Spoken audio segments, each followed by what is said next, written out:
Hello, my dear beloved children.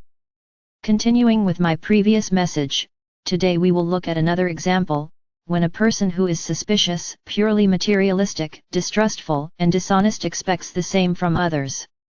In this case, the energetic connections between him and other people depend on the spiritual qualities of those with whom he communicates. If this is a person with similar views on life and people, then their energetic interaction will resemble a fight of astral entities that feed on certain types of energies, such as mistrust, greed, jealousy, cunning, hypocrisy, etc., etc. These energies, attracted to each other according to the law of similarity, are repeatedly amplified, which manifests itself outwardly in the form of greed, treachery, betrayal, deception, insults, and humiliation in the relationships of these people. As a result of such relationships, evil, troubles and misfortunes multiply in the world. But the saddest thing is that those who are characterized by such an approach to people, having themselves been deceived, do not learn from this and do not look for the reason in themselves, but continue to communicate with others according to the same schemes, as a result of which a vicious chain of relationships is launched between entire groups of people with similar moral qualities. This is precisely why the three-dimensional world is so cruel, because at its core lies the mistrust of people towards each other.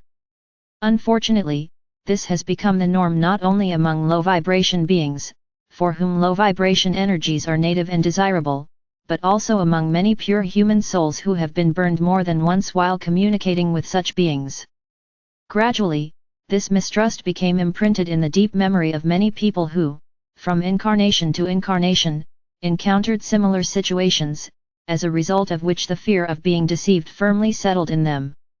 And since the majority of the inhabitants of your planet have already developed a strong conviction that you can't trust anyone, then deception is encountered on their path at every step, both small and large.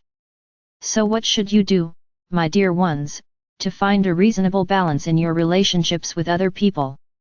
And here another common expression is most appropriate: trust, but verify. But, of course, you need to check a person first of all for vibrations in order to understand who he is.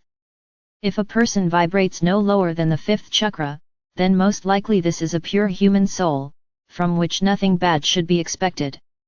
And even if certain difficulties arise in communicating with him, they will be based on inharmonious traits of his character, but not meanness or deception.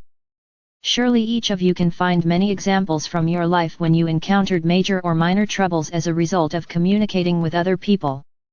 But now those of you who have already learned to read the energy of other people can trace the chain of your relationships with each of the culprits of your misfortunes and understand why they arose in your life. And let this be your homework for today. The Father Absolute, who loves you immeasurably, spoke to you.